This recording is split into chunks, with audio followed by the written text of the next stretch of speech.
Hola, ¿cómo estás? Quiero darte la bienvenida a un nuevo estudio de la Biblia aquí en el canal de YouTube. Qué bueno poder reencontrarnos una nueva semana, una nueva oportunidad que Dios nos da para conocerlo más y qué mejor forma si no es a través del estudio de la palabra de Dios. Así que allí donde estás te envío un fuerte abrazo. Gracias por acompañarme en este momento.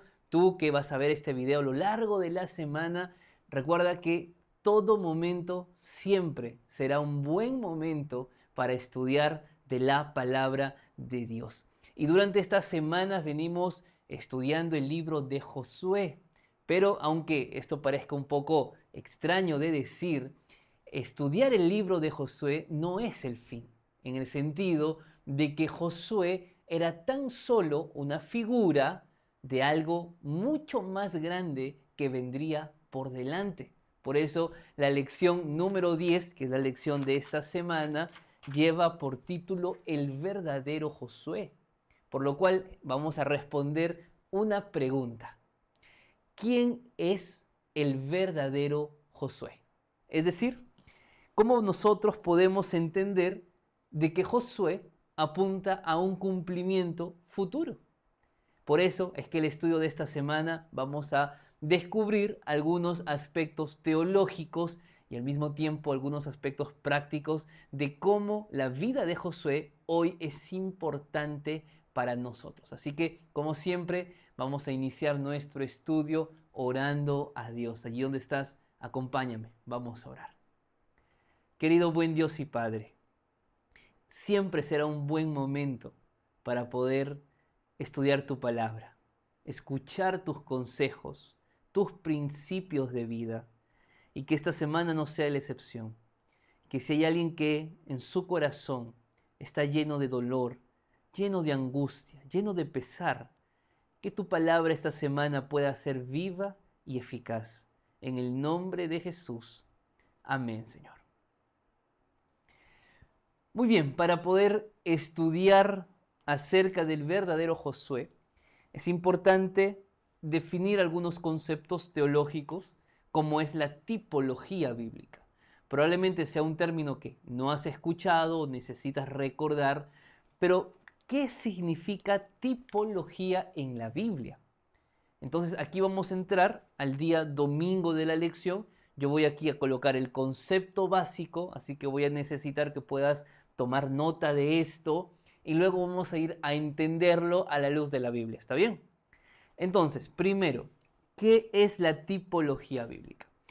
La tipología es un estudio de cómo ciertos personajes o situaciones o eventos que están escritos en el Antiguo Testamento tienen un cumplimiento mayor en el Nuevo Testamento.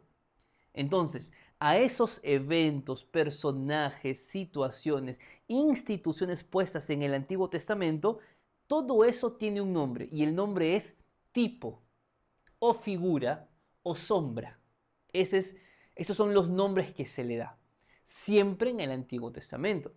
Pero como vuelvo a mencionar, aquello del Antiguo Testamento tiene un cumplimiento mucho más grande en el Nuevo Testamento. A eso se le conoce como antitipo o realidad. Por lo tanto, aquí es la sombra en el Antiguo Testamento, aquí es la realidad en el Nuevo Testamento. Aquí es el tipo en el Antiguo Testamento y acá es el antitipo en el Nuevo Testamento. ¿Ok? Ese es el concepto básico. Vamos a entenderlo con la Biblia. Creo que va a ser mucho mejor. Así que, ¿dónde estás?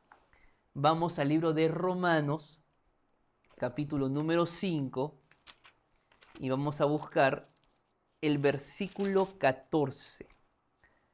Romanos, capítulo número 5, versículo 14.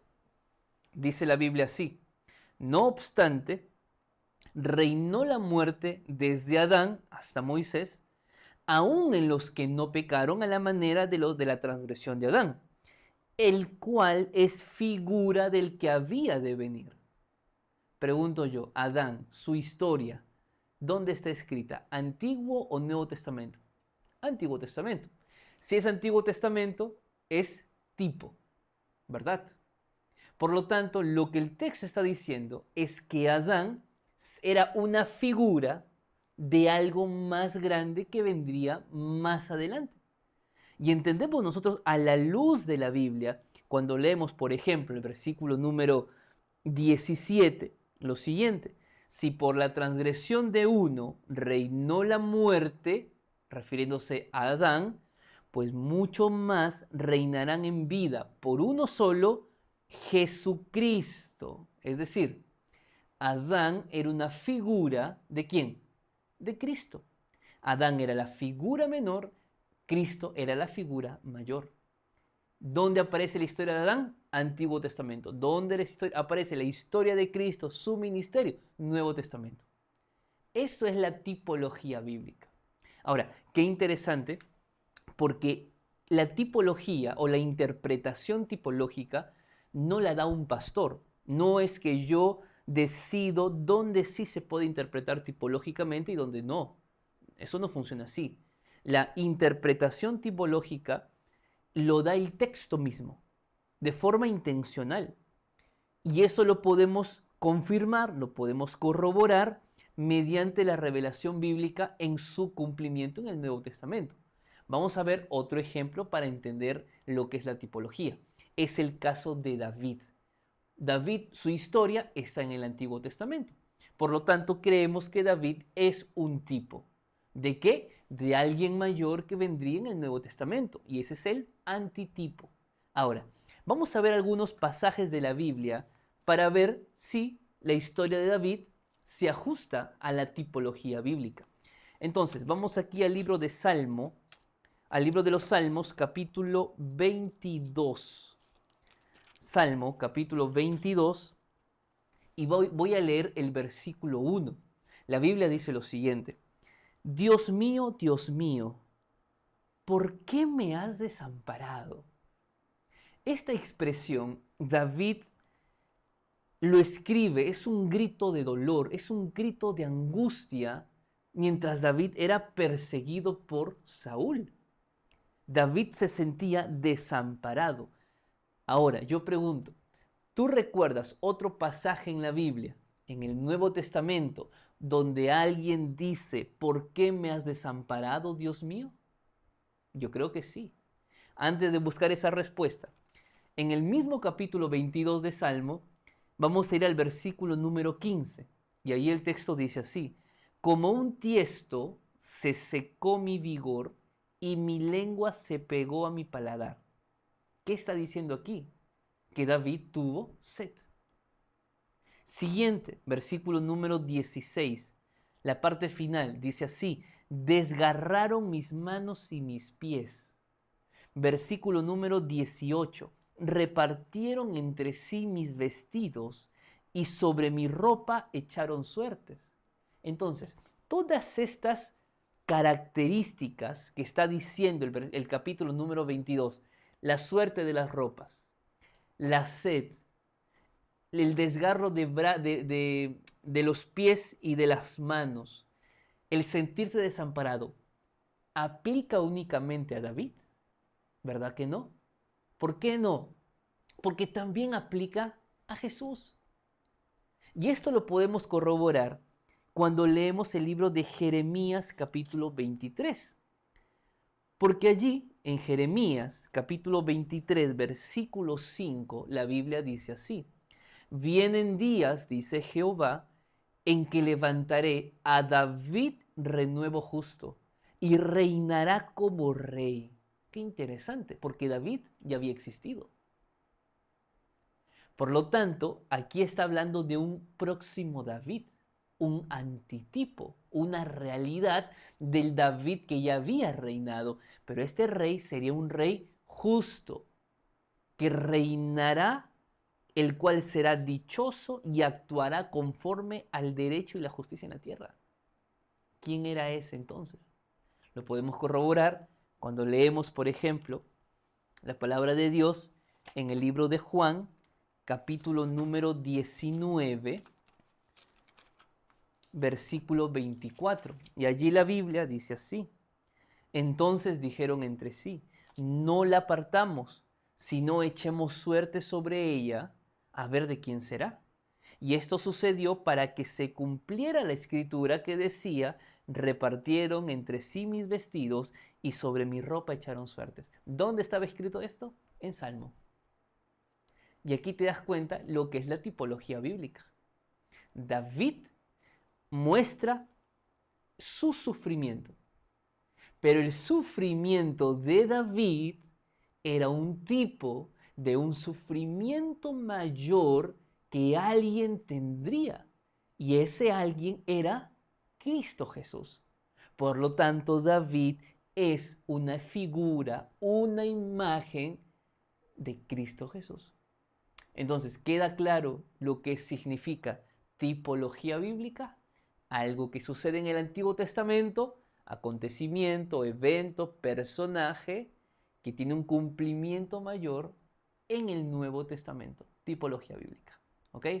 La pregunta a todo esto es, ¿y dónde Josué entra en la parte tipológica? Bueno, te voy a contar de eso más adelante. Pero vamos al día lunes de la lección. Porque en el día lunes de la lección vamos a entender que dentro del antitipo, es decir, dentro del cumplimiento que aparece en el Nuevo Testamento, ese cumplimiento puede darse de tres maneras. Te voy a explicar más fácil. Aquel personaje del Antiguo Testamento, o aquel evento, o aquella institución puesta en el Antiguo Testamento, se puede cumplir en el Nuevo Testamento de tres maneras. Primera manera, se puede cumplir en Cristo. A eso se le conoce como la fase cristológica. Pero también se puede cumplir en la iglesia.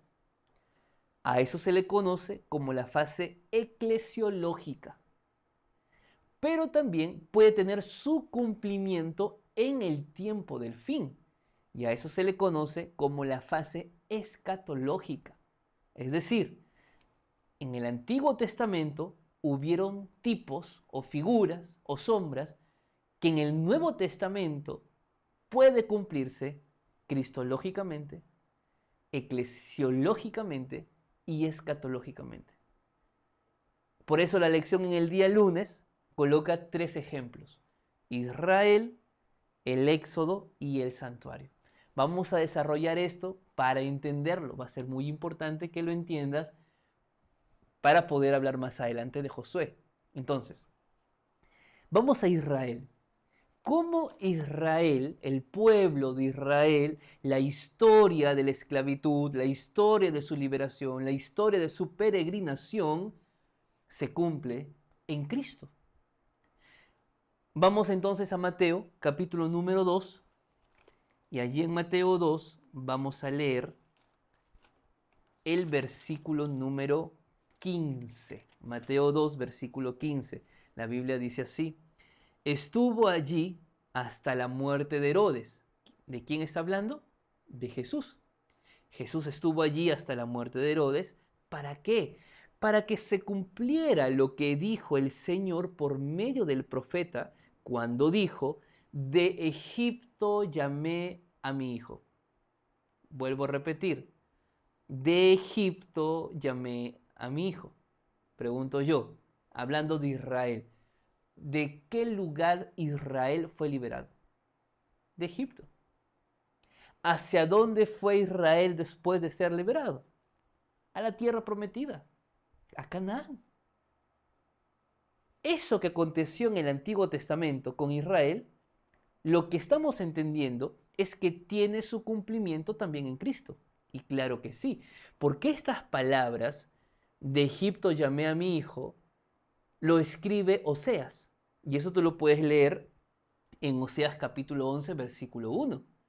Porque claro, Jesús cuando nació, por el edicto de Herodes de la muerte de los primogénitos, Jesús tuvo que huir con María y con José. ¿Hacia dónde? Hacia Egipto. Pero cuando Herodes muere, Jesús regresa a Jerusalén. O a casa, vamos a llamarlo de esa manera.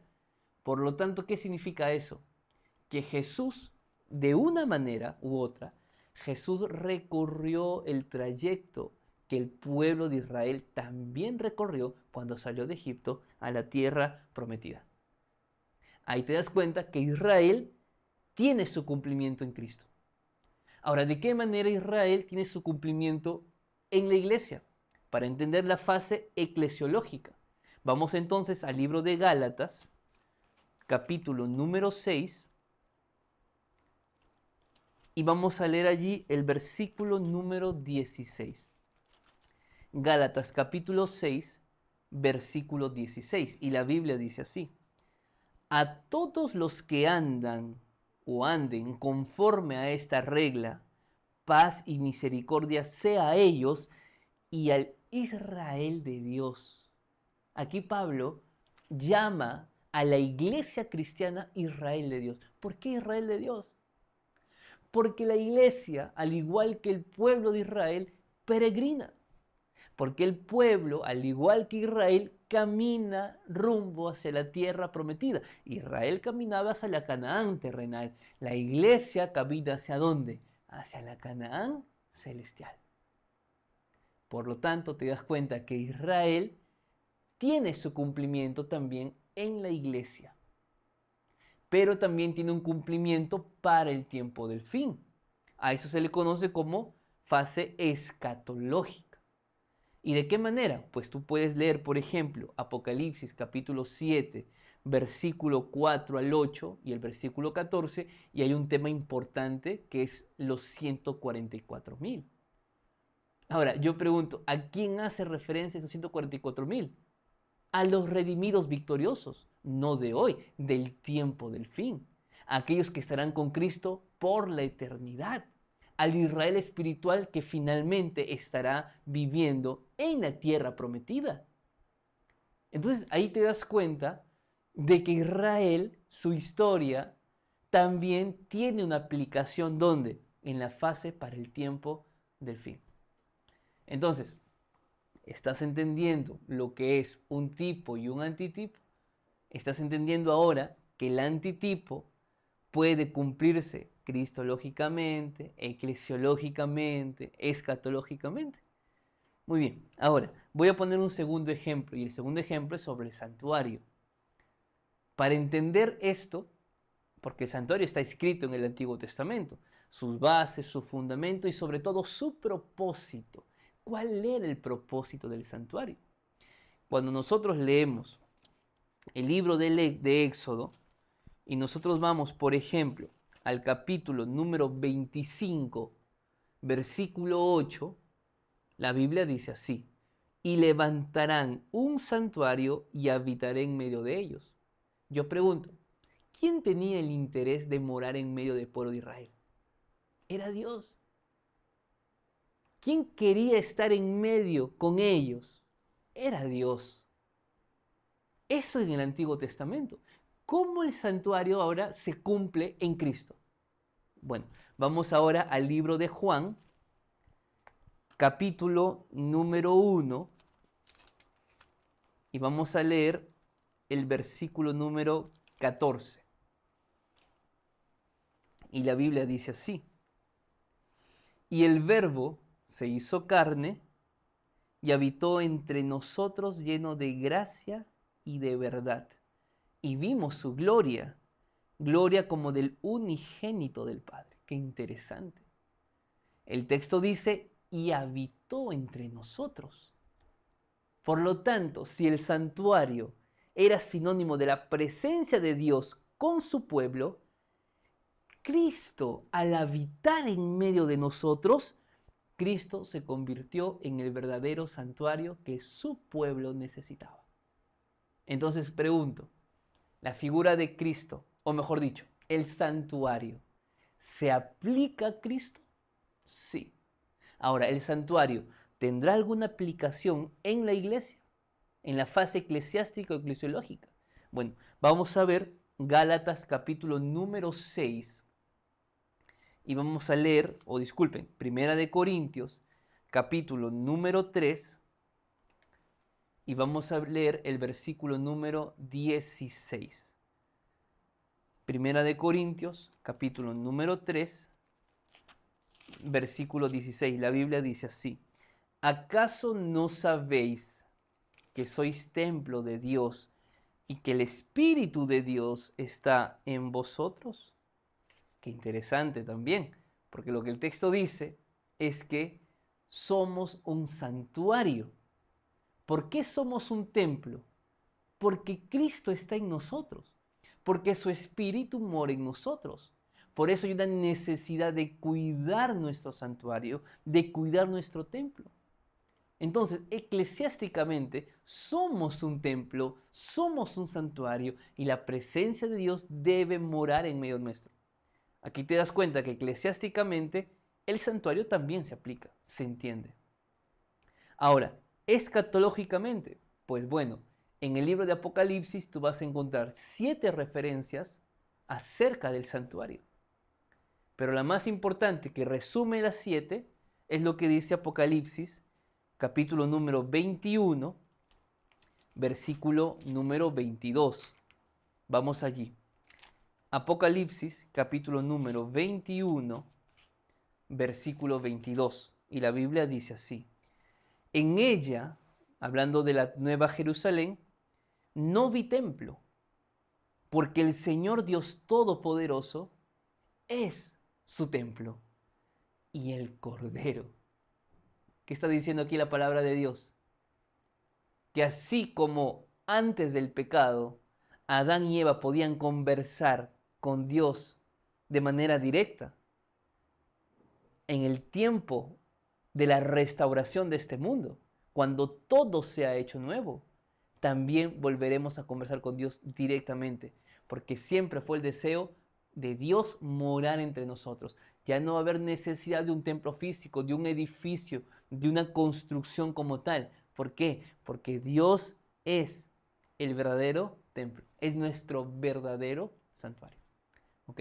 Entonces, aquí te das cuenta que la tipología se aplica cristológicamente, eclesiásticamente y escatológicamente.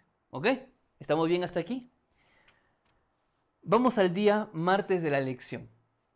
Y el título es Josué como figura tipológica.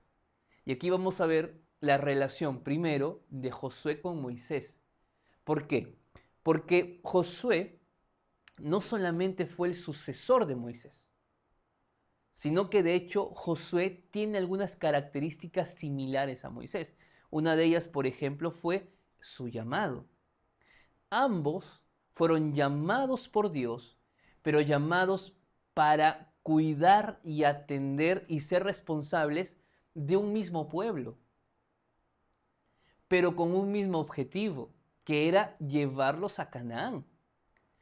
Moisés se encargó de liberarlos y de llevarlos a Canaán, solamente que no llegó él a Canaán ni el pueblo que salió con él, pero allí Josué se encargó de llevar a los hijos que salieron de Egipto hacia la tierra prometida.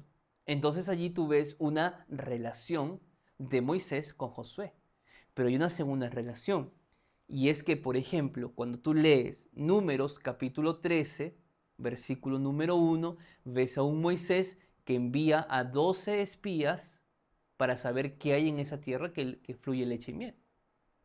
Pero cuando tú lees Josué capítulo número 2, ves nuevamente a un Josué mandando espías para poder saber qué hay en la tierra que fluye leche y miel. ¿Hay similitud o no hay similitud? Claro que hay similitud. Pero hay una tercera relación, y es el llamado de Moisés y el llamado de Josué. Cuando Moisés fue llamado en el desierto, y en el desierto hubo ¿qué? Una zarza ardiente. Y Dios le dijo a Josué, a Moisés: Moisés, quítate el calzado. ¿Por qué? Porque el lugar que estás pisando es que es santo. Y con Josué fue exactamente lo mismo. Cuando tú lees Josué capítulo 5, versículo número 15, antes de que Josué tomara Jericó, Dios le dijo a Josué: quítate el calzado de los pies, porque el lugar en que estás es santo.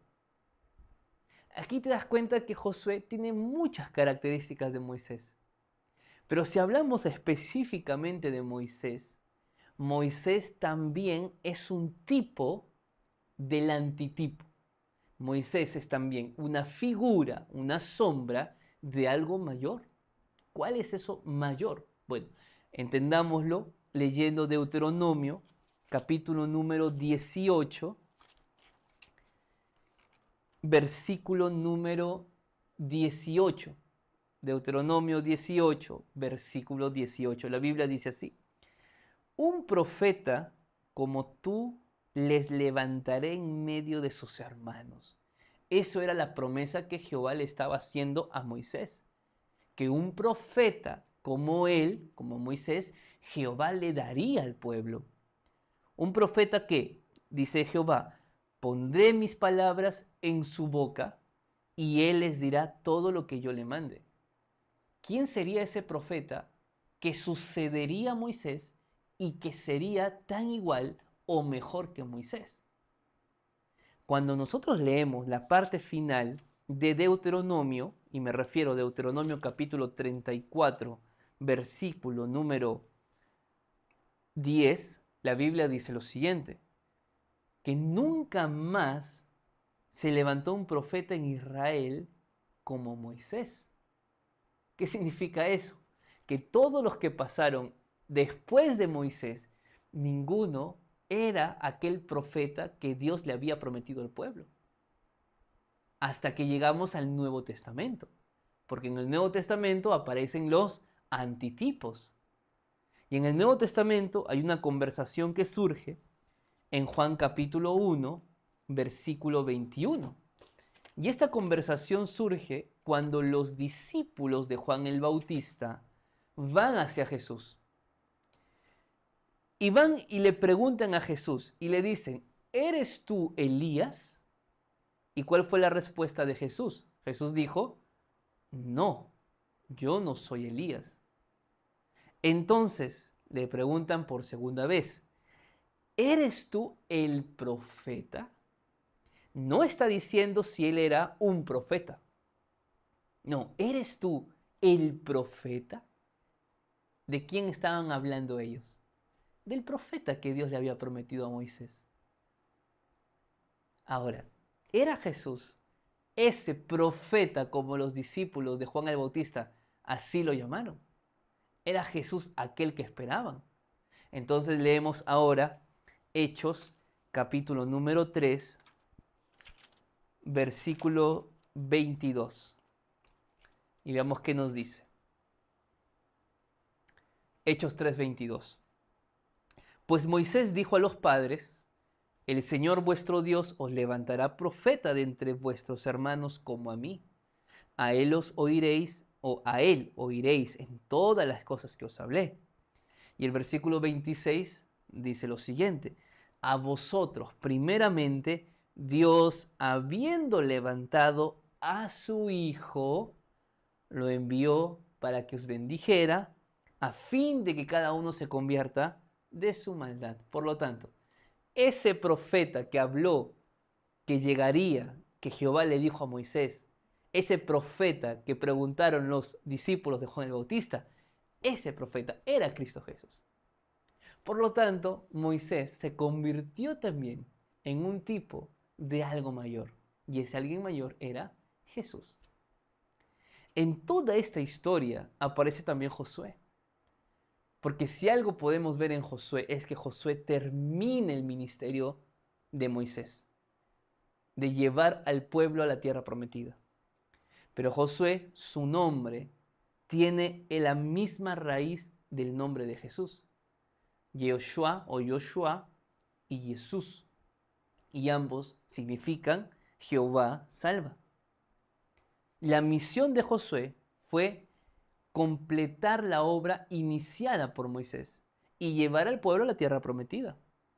La obra de Jesús fue liberar al pueblo de la esclavitud del pecado y llevarnos a la tierra prometida, donde hoy está levantando moradas para nosotros. Entonces ahí te das cuenta que cuando la Biblia se interpreta a sí misma, tú puedes confiar en la Escritura.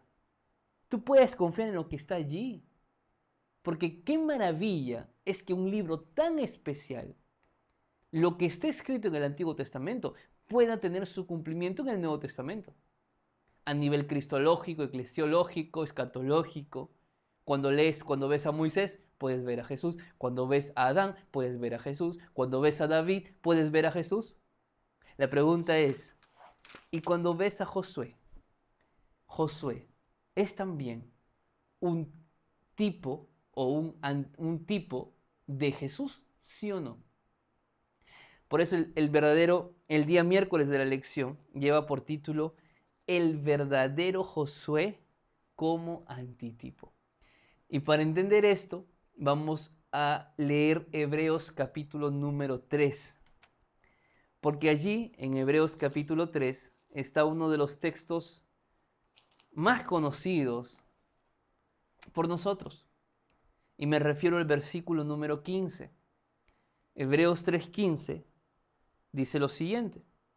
Por lo cual dice, si oyes hoy su voz, no endurezcáis vuestros corazones, como en la provocación. Pregunto yo, ¿quiénes endurecieron sus corazones como en la provocación? ¿De qué provocación habla el libro de Hebreos en el Nuevo Testamento? Y el versículo 16 nos va a dar una respuesta. Y el texto dice así. ¿Quiénes fueron los que habiendo oído provocaron a Dios? ¿No fueron todos los que salieron de Egipto por mano de Moisés? Ah, qué interesante. Entonces, el versículo 15 está en función del Antiguo Testamento, en función del pueblo de Israel, que oyeron la voz de Dios, pero endurecieron su corazón. Y como endurecieron su corazón, provocaron la ira de Dios. Fueron ellos. Versículo 18, ¿qué dice? ¿Y a quiénes juró que no entrarían en su reposo si no fueron aquellos que habían desobedecido? Y vemos que no pudieron entrar a causa de su incredulidad. Es decir, el objetivo de Dios no era que Israel simplemente entrara en Canaán. El objetivo de Dios es que Israel tuviera reposo en Canaán, tuviera descanso en Canaán. ¿Descanso físico? No. No nos referimos al descanso físico. Nos referimos al descanso espiritual. Ese descanso que Cristo te ofrece a ti y a mí.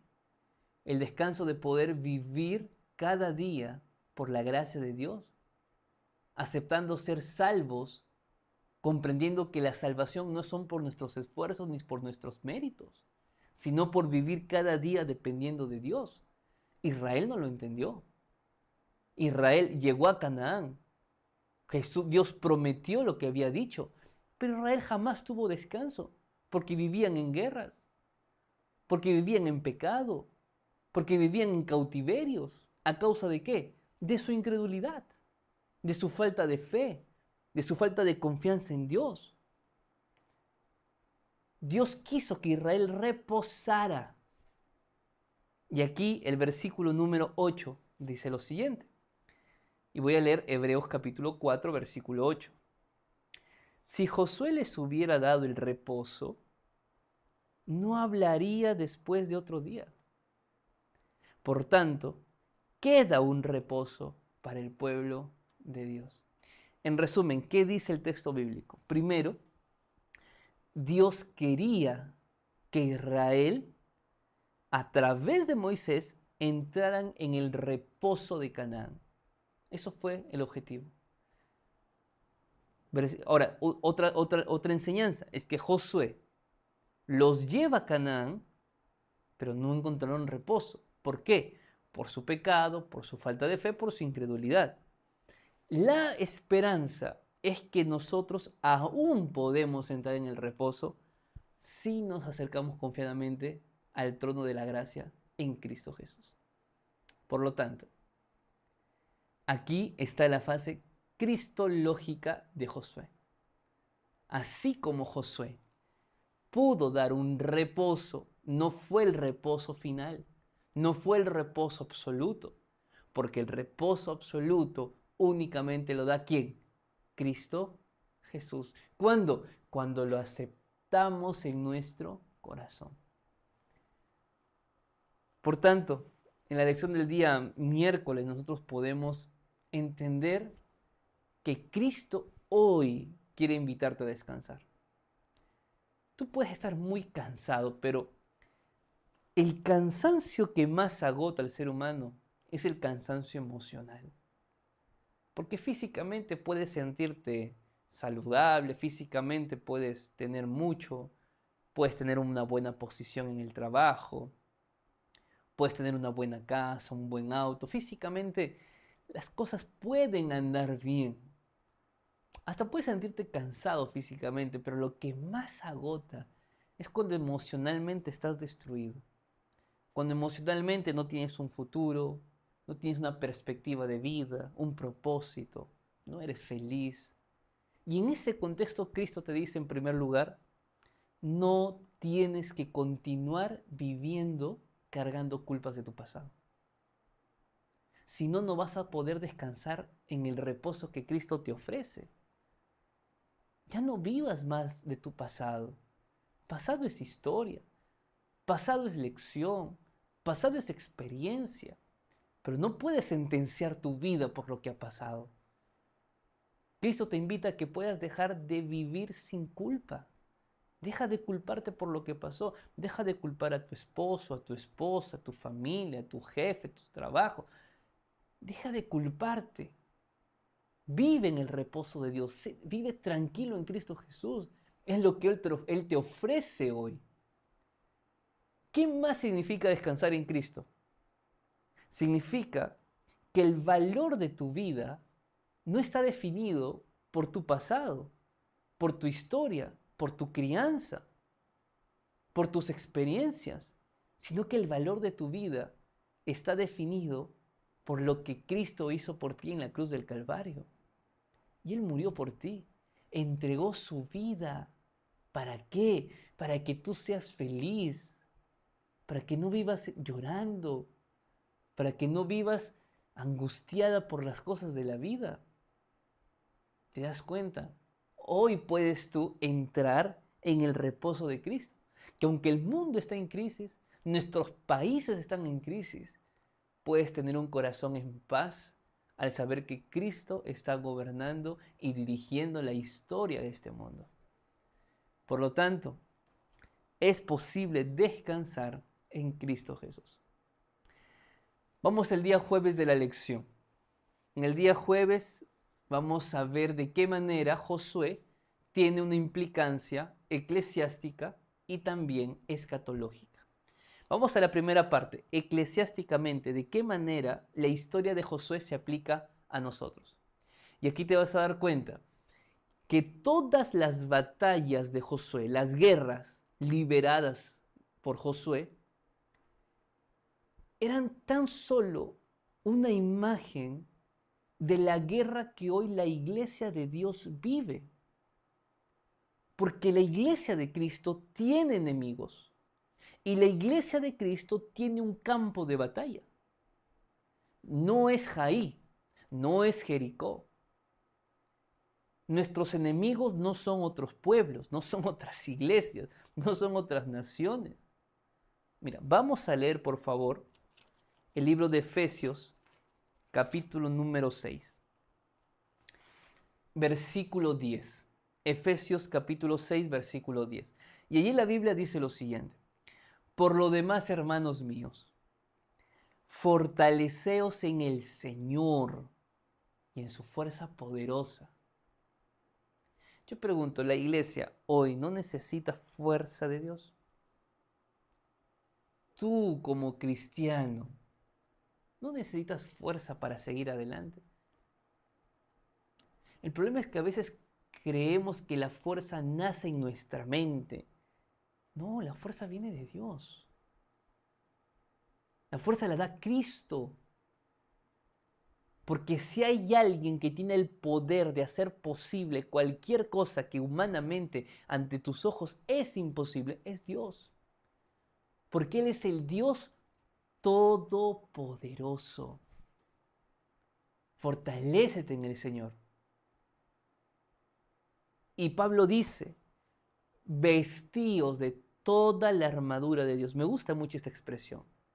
Porque Él no dice vestíos de la armadura.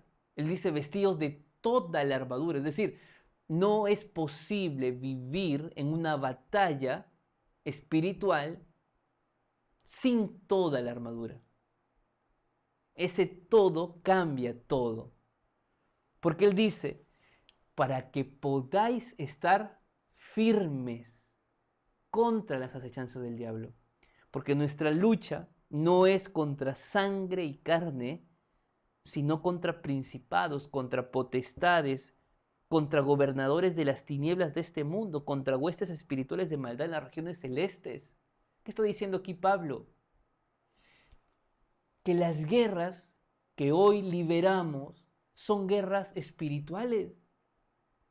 Que Josué peleaba para que el pueblo venciera y entrara en Canaán, pero que hoy la iglesia lucha, guerrea para poder entrar en la Canaán celestial.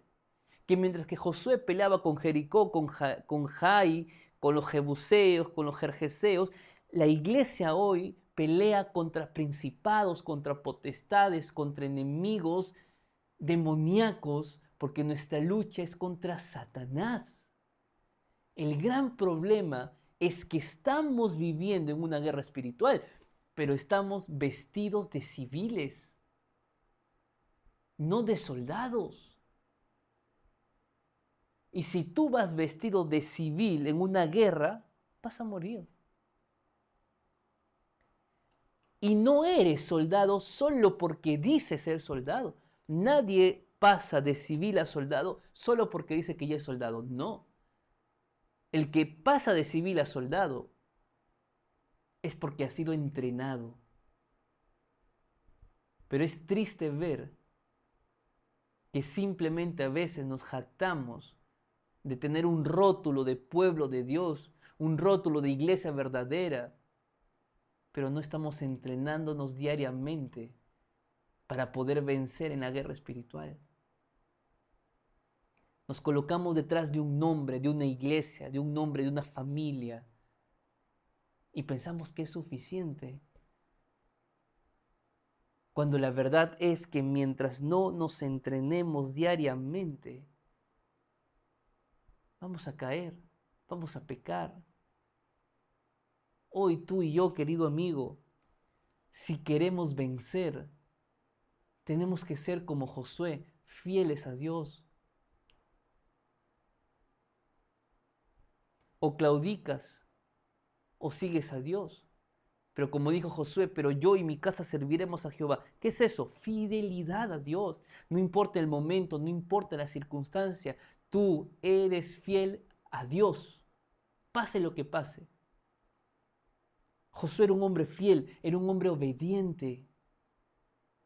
Y además era un hombre que dependía completamente de Dios. La iglesia en este tiempo debe ser fiel a Dios. Debe ser obediente a los mandamientos.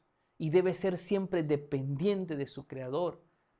Porque hoy luchamos con el pecado, hoy luchamos con las tentaciones, hoy luchas con el egoísmo, luchas con el odio, con los celos, con la envidia que hay en tu corazón. El campo de batalla ya no es Jericó, el campo de batalla ya no es Jaí, el campo de batalla hoy es tu mente, es tu corazón, es tu cultura, son tus experiencias.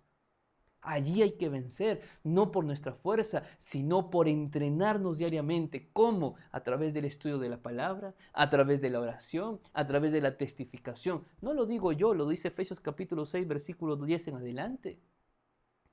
Cuando la palabra de Dios nos dice claramente, calzado en los pies. ¿Para qué calzado en los pies? Para anunciar el Evangelio de la paz. Versículo número 17. Tomando el yelmo de la salvación y la espada del Espíritu, ¿qué es? La palabra de Dios. ¿Qué es? Biblia. Es predicación. Es oración. Versículo 18. Pero si el ser humano, el cristiano, no ora diariamente, no lee su Biblia diariamente, no testifica diariamente, no estamos siendo soldados en una batalla. Estamos siendo civiles. Pregunto entonces, ¿la historia de Josué se aplica eclesiásticamente? ¿Sí o no? Claro que se aplica eclesiásticamente. ¿Y cómo no escatológicamente? Cuando nosotros leemos, queridos amigos, Apocalipsis, capítulo 20, versículo 9, la Biblia dice lo siguiente: y subieron por la anchura de la tierra y rodearon el campamento de los santos y la ciudad amada. Pero de Dios descendió fuego del cielo y los consumió. Al final del tiempo quedarán solo dos grupos. Al final del tiempo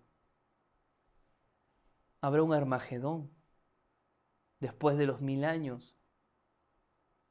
Y cuando estemos por volver en la nueva Jerusalén a nuestro hogar,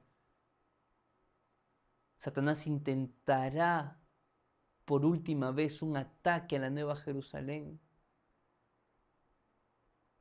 Pero así como Josué pudo siempre vencer porque Dios estaba con él, nosotros venceremos porque Cristo estará con nosotros. Por eso Apocalipsis 21:3 dice: y oí una gran voz del cielo que decía: he aquí el tabernáculo de Dios ahora con los hombres. Él morará con ellos. Ellos serán su pueblo y Dios mismo estará con ellos como su Dios. ¡Qué maravilla! ¿Sabes por qué? Porque en realidad, cuando nosotros estudiamos la Biblia, podemos ver que lo que está escrito en el Antiguo Testamento es un camino que puede aplicarse en Cristo, en la iglesia o en aquellos que nos preparamos para ir al reino de los cielos. Cuando tú ves a lo largo de la Biblia todo esto, te das cuenta que Dios dirige la historia y que Josué es un ejemplo de eso, de que él luchaba por meter a un pueblo en la tierra prometida y que hoy tú y yo luchamos por entrar a la Canaán celestial. Pero no olvidar que detrás de todo esto hay un verdadero Josué. Y ese verdadero Josué es Cristo Jesús. Él es tu líder. Él es tu guía. Él es tu protector. Él es tu guerrero. Él es el que te puede dar paz en medio del conflicto. Él es el que puede entrenarte para que dejes de ser civil y te conviertas en un soldado en esta guerra espiritual. Y es Él quien vence todos los días por ti. Por eso la lección termina diciendo en el día jueves que desde una perspectiva histórica, Jesús ya vino. Que su ministerio no necesita ser prefigurado, pero que hoy la iglesia tiene el privilegio de reflejar su carácter, de reflejar la gloria de Cristo, aquella gloria que Él quiso compartir con sus discípulos. Aquella gloria puede llegar a ser nuestra si hoy contemplamos el carácter de Cristo. Y mientras más contemplemos el carácter de Jesús, más vamos a reflejar su belleza en nuestro carácter. Y esto es fundamental, pero para eso hay que caminar todos los días con Cristo, en esta caminata hacia la Canaán celestial. Por eso quiero invitarte a que puedas dedicarle tiempo al estudio de la Biblia diariamente, a la oración, a compartir tu fe con otros. Porque mientras más tiempo pasemos contemplando a Cristo, más semejante seremos a Jesús. Espero de todo corazón que el estudio de esta semana te haya gustado. Ha sido muy teológico, muy conceptual, pero muy práctico. Hemos aprendido tipología, tipos, antitipos, fase cristológica, eclesiástica, escatológica, pero que todo eso tiene un solo fin, que puedas prepararte hoy en esta peregrinación, en el desierto de la vida, en el camino donde a veces sentimos que estamos cansados, estamos derrotados, que ya no queda fuerza. Cristo te dice, sigue adelante, sigue un poco más. Yo estoy contigo, no te dejaré, no te desampararé. Cristo quiere llevarte a la Canaán celestial. Falta tan solo un poquito, solo un poco más. Persevera, sé fiel a Dios, obedece su ley y aprende a depender cada día de Él. Porque sin Él nada podemos hacer. Él es el verdadero Josué. Te envío un fuerte abrazo, que Dios te bendiga. Y si te gustó el video de esta semana, comparte con otras personas que también necesitan conocer de Dios. Conmigo será hasta la próxima. Chao, chao.